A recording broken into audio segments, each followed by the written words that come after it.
আসসালামু আলাইকুম প্রিয় ছাত্রছাত্রী, Tongi pilot school and girls college কর্তৃক আয়োজিত অনলাইন ক্লাসে আমি মোহাম্মদ রেজানুল ইসলাম, সিনিয়র শিক্ষক, Tongi pilot school and girls college, তোমাদের স্বাগতম জানাচ্ছি। আজকে আমি তোমাদের পদার্থবিজ্ঞানের তরঙ্গ শব্দ অধ্যায়ের শব্দ সম্পর্কিত বেশ কিছু আলোচনা করব। গত ক্লাসে আমি তোমাদের তরঙ্গ নিয়ে আলোচনা করেছিলাম। আজকে শব্দ সম্পর্কে বিস্তারিত আলোচনা করব। শুরুতে দেখো শব্দ কি। শব্দ হচ্ছে এক প্রকার শক্তি। শব্দ হচ্ছে এক প্রকার শক্তি যা আমাদের কানে শ্রবণের অনুভূতি জন্মায়। শব্দ এক প্রকার শক্তি যা আমাদের কানে শ্রবণের অনুভূতি জাগায়। শব্দ কিভাবে সৃষ্টি হয়? দ্বিতীয় প্রশ্নটা দেখো, শব্দ কিভাবে সৃষ্টি হয়? কম্পনের ফলে শব্দ সৃষ্টি হয়। কম্পনের ফলে শব্দ সৃষ্টি হয়। শব্দানুভূতির স্থায়িত্বকাল। কোনো শব্দ শোনার পরে সেটা আমাদের মস্তিষ্কে যতক্ষণ পর্যন্ত স্থায়িত্ব লাভ করে তাকে শব্দানুভূতির স্থায়িত্বকাল বলা হয়। এই শব্দানুভূতির স্থায়িত্বকাল হচ্ছে 0.1 সেকেন্ড। শব্দানুভূতির স্থায়িত্বকাল হচ্ছে 0.1 সেকেন্ড। এর মানে কোন শব্দ শোনার পরে সেই শব্দটা আমাদের মস্তিষ্কে 0.1 সেকেন্ড পর্যন্ত স্থায়িত্ব লাভ করবে। এই 0.1 সেকেন্ডের মধ্যে যদি অন্য কোনো শব্দ আসে সেই শব্দটা আমরা শুনতে পাই না।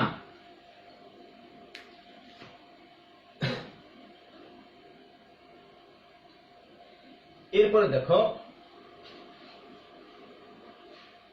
শ্রাব্যতার সীমা। তাহলে শ্রাব্যতার সীমা কি?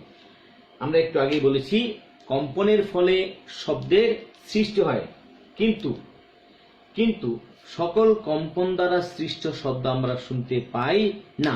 তাহলে আমরা কি শুনি? দেখো, আমরা যে শব্দটা শুনি, যদি কোনো শব্দ তরঙ্গের কম্পাঙ্ক 20 হার্টজ থেকে 20 কিলোহার্টজ হয় তাহলে যে শব্দের সৃষ্টি হয় সেই শব্দ আমরা শুনতে পাই। আমি আবার বলছি, দেখো, কোন শব্দ তরঙ্গের কম্পাঙ্ক যদি 20 হার্টজ থেকে 20 কিলোহার্টজ এই সীমার মধ্যে থাকে তাহলে যে শব্দটা সৃষ্টি হবে সেই শব্দটা আমরা শুনতে পাই। যদি কোনো শব্দ তরঙ্গের কম্পাঙ্ক এই 20 হার্টজের চেয়ে কম হয় অথবা 20 কিলো হার্টজের চেয়ে বেশি হয় তাহলে যে শব্দটা সৃষ্টি হবে ওই শব্দ আমরা শুনতে পাবো না। যদি কোনো শব্দ তরঙ্গের কম্পাঙ্ক এই 20 হার্টজের চেয়ে কম হয় তাহলে সেই শব্দ তরঙ্গকে বলা হয় শব্দেতর তরঙ্গ। আবার যদি কোনো শব্দ তরঙ্গের কম্পাঙ্ক এই 20 কিলো হার্টজের চেয়ে বেশি হয় তাহলে সেই শব্দ তরঙ্গকে বলা হয় শব্দোত্তর তরঙ্গ।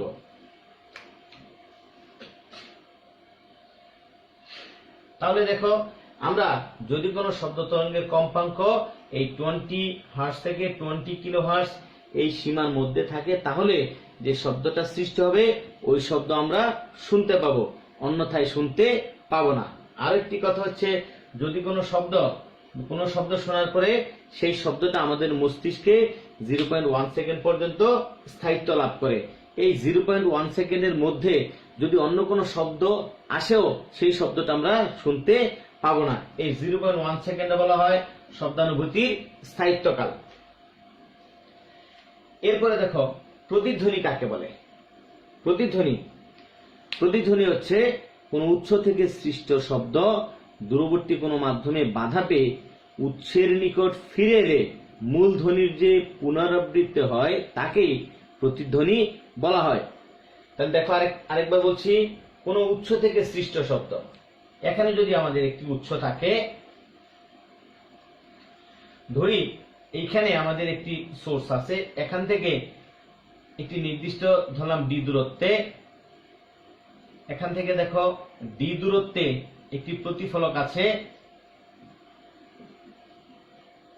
এই সোর্স এস থেকে সৃষ্ট শব্দটা যদি প্রতিফলকে বাধা পেয়ে এই সোর্সের নিকট আবার ফিরে আসে, তাহলে মূলধ্বনির যে পুনরাবৃত্তি হবে তাকেই বলবো আমরা প্রতিধ্বনি। তাহলে প্রতিধ্বনি যদি হয়, দেখো তাহলে প্রতিধ্বনি যদি সৃষ্টি করতে হয় তাহলে আমাদের মূলধ্বনির পুনরাবৃত্তি এই কথাটা অবশ্যই লিখতে হবে। যদি কেউ মূলধ্বনির পুনরাবৃত্তি না বলে বা না লিখে, তাহলে সেটা প্রতিধ্বনির পূর্ণাঙ্গ সংজ্ঞা হবে না। তাই প্রতিধ্বনির পূর্ণাঙ্গ সংজ্ঞা হতে হলে অবশ্যই মূলধ্বনির পুনরাবৃত্তি শব্দটা লিখতে হবে। দেখো এই সকল শব্দের প্রতিধ্বনি আমরা শুনতে পাই না। কেন পাই না? তার কারণ হচ্ছে, একটু আগে বললাম যে কোন শব্দ তরঙ্গ দূরবর্তী কোনো মাধ্যমে বাধা পেয়ে যদি এই উচ্চ নিকট ফিরে আসে এবং সেই ফিরে আসা শব্দটা যদি 0.1 সেকেন্ডের আগে চলে আসে, 0.1 সেকেন্ডের আগে চলে আসে, তাহলে ওই শব্দটা পুনরাবৃত্তিকৃত যে শব্দটা আছে সেই শব্দটা আমরা শুনতে পাবো না। তাই বলছে, দেখো সকল শব্দের প্রতিধ্বনি শোনা যায় না। সকল শব্দের প্রতিধ্বনি শোনা যায় না। প্রতিধ্বনি শুনতে হলে আমাদের কমপক্ষে 0.1 সেকেন্ড পর্যন্ত অপেক্ষা করতে হবে।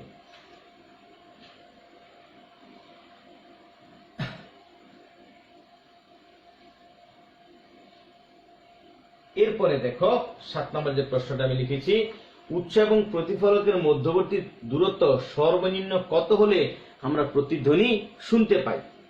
দেখো এই যেখানে চিত্রটা দেখো, খেয়াল করো।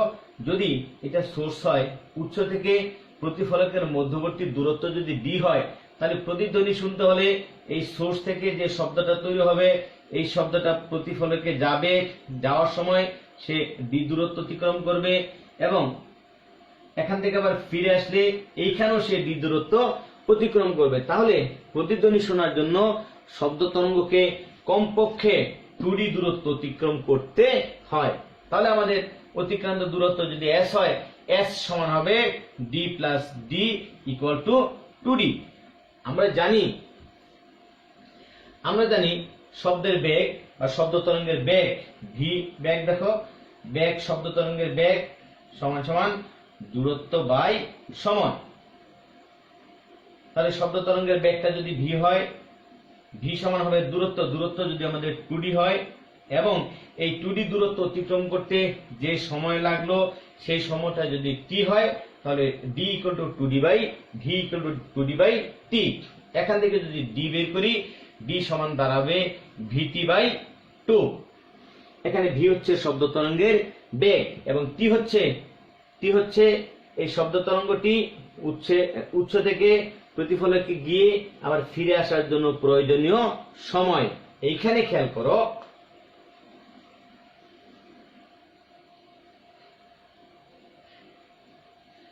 যদি আমরা প্রতিধ্বনি শুনতে চাই তাহলে এই t এর মান অবশ্যই কমপক্ষে t সমান 0.1 সেকেন্ড হতে হবে। যদি এই সময় t এর মান 0.1 সেকেন্ডের কম হয়, তাহলে আমরা প্রতিধ্বনি শুনতে পাবো না। কারণ এই উৎস থেকে যে শব্দটা সৃষ্টি হয়েছিল সেই শব্দটা আমাদের মস্তিষ্কে 0.1 সেকেন্ড পর্যন্ত স্থায়িত্ব লাভ করবে। এই ফিরে আসা শব্দটা যদি 0.1 সেকেন্ডের আগে চলে আসে, তাহলে আমরা প্রতিধ্বনি শুনতে পাবো না। তার প্রতিধ্বনি শুনতে হলে কমপক্ষে সময় কত দরকার? 0.1 সেকেন্ড। এরপরে আসো ভি এর মান। ভিটা হচ্ছে শব্দ তরঙ্গের বেগ। আমরা জানি 0 ডিগ্রি সেলসিয়াস তাপমাত্রা অর্থাৎ স্বাভাবিক তাপমাত্রা ও চাপে বায়ুতে শব্দের বেগের মান, বায়ুতে শব্দের বেগ ভি সমান হচ্ছে 332 মিটার পার সেকেন্ড।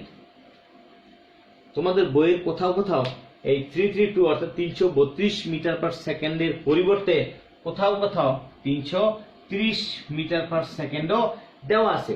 তোমাদের বইয়ে যেহেতু দুইটা মানই দেওয়া আছে, তাই তোমরা যদি কেউ 332 মিটার পার সেকেন্ড ব্যবহার করো তাহলে তোমাদের অঙ্ক হবে, বা 330 যদি কেউ ব্যবহার করো তাহলেও অঙ্ক হবে।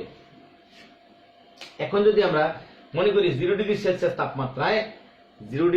তাপমাত্রায় বা স্বাভাবিক তাপমাত্রায় শব্দের বেগটা ধরে নেই, স্বাভাবিক তাপমাত্রা বা 0 ডিগ্রি সেলসিয়াস তাপমাত্রায় শব্দের বেগ যদি 332 মিটার পার সেকেন্ড হয়, তাহলে আমাদের অঙ্কটা এখানে দেখো ডি এর মানটা কি হয়, তাহলে ডি সমান ভিটি বাই 2, তাহলে বা ডি সমান হবে ভি কত 332 মিটার পার সেকেন্ড কিন্তু টি যদি 0.1 সেকেন্ড হয় ডিভাইডেড বাই 2 হয়, দূরত্বের একক দেখো মিটার, মান বসিয়ে দাও, এখন হবে 16.6 মিটার।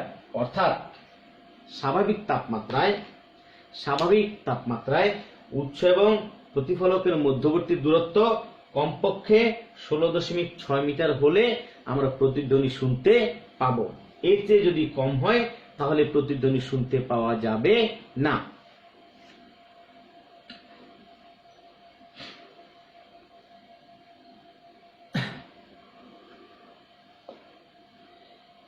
আরেকটি প্রশ্ন দেখো,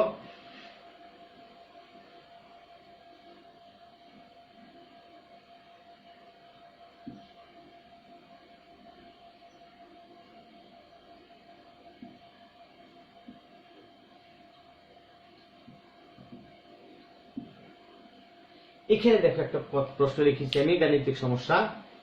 50 ডিগ্রি সেলসিয়াস তাপমাত্রায় বাতাসের শব্দের বেগ নির্ণয় করো। তাহলে দেখো আমরা জানি 0 ডিগ্রি সেলসিয়াস তাপমাত্রায় বাতাসের শব্দের বেগ হচ্ছে ভি সমান 332 মিটার পার সেকেন্ড, কিন্তু প্রশ্নে দেওয়া আছে 50 ডিগ্রি সেলসিয়াস। তাহলে এই 50 ডিগ্রির জন্য কি করতে হবে? আমরা জানি প্রতি ডিগ্রি সেলসিয়াস তাপমাত্রার পরিবর্তন করার ফলে সেটা হ্রাস বা বৃদ্ধি দুইটাই হতে পারে। আমরা যেহেতু এখানে বৃদ্ধি পেয়েছে, আমরা বৃদ্ধিটা নিয়ে আলোচনা করি। প্রতি ডিগ্রি সেলসিয়াস তাপমাত্রা বৃদ্ধির ফলে বাতাসের শব্দের বেগ 0.6 মিটার পার সেকেন্ড বৃদ্ধি পায়। দেখো বাতাসের শব্দের বেগ 0.6 মিটার পার সেকেন্ড করে বৃদ্ধি পায় প্রতি ডিগ্রি সেলসিয়াস তাপমাত্রা বৃদ্ধিতে। তাহলে এখানে 0 ডিগ্রির পরে কত ডিগ্রি বৃদ্ধি পেল? 50 ডিগ্রি। তাহলে 50 ডিগ্রির জন্য কতটুকু বৃদ্ধি পাবে? বৃদ্ধিপ্রাপ্ত যে বেগটা আছে সেটা হবে কত? বৃদ্ধি যে বেগটা বৃদ্ধি পেল সেটা হচ্ছে 50 ইন্টু 0.6 ইকুয়াল টু কত?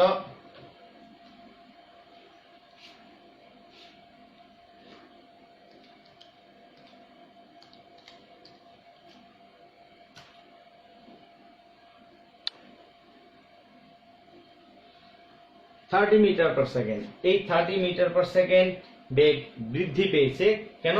এই 50 ডিগ্রি সেলসিয়াস। দেখো 0 ডিগ্রিতে শব্দের বেগ 332 মিটার পার সেকেন্ড, এরপরে প্রতি ডিগ্রি সেলসিয়াস তাপমাত্রা বৃদ্ধির জন্য শব্দের বেগ বাড়বে 0.6। এই 0.6 বৃদ্ধি পাবে 0 ডিগ্রির পরে প্রতি ডিগ্রি তাপমাত্রা বৃদ্ধির জন্য 0.6 মিটার পার সেকেন্ড শব্দের বেগ বৃদ্ধি পাবে। তাহলে কত বৃদ্ধি পেল? 50 ডিগ্রি। তাহলে 50 ডিগ্রির জন্য 1 ডিগ্রির জন্য যদি 0.6 বাড়ে তাহলে 50 ডিগ্রির জন্য বাড়বে 0.6 ইন্টু 50 ইকুয়াল টু কত? 30। 0.6 ইন্টু 50 ইকুয়াল টু 30। এই 30 মিটার পার সেকেন্ড বেগ বৃদ্ধি পাবে। অতএব 50 ডিগ্রি সেলসিয়াস তাপমাত্রায় শব্দের বেগ হবে 50 ডিগ্রি সেলসিয়াস তাপমাত্রায় শব্দের বেগ হবে ভি সমান হবে 0 ডিগ্রিতে শব্দের বেগ 332 প্লাস 50 ডিগ্রির জন্য যে বৃদ্ধি পেল সেটা যদি 30 হয় equal to 362 metre per second. প্রিয় ছাত্রছাত্রী, এভাবে আগামী ক্লাসে আমি তোমাদের বোর্ডের যে প্রশ্ন আছে কিছু গাণিতিক সমস্যা করার চেষ্টা করব এবং গুরুত্বপূর্ণ কিছু সৃজনশীল আলোচনা করব। তোমরা এই নিয়মটা ফলো করে আগামী দিন পড়ার জন্য বা আগামী দিন বোর্ড প্রশ্নগুলো সলিউশন করার জন্য প্রস্তুত থাকবে। সেই পর্যন্ত ভালো থেকো। সবাইকে ধন্যবাদ। আসসালামু আলাইকুম।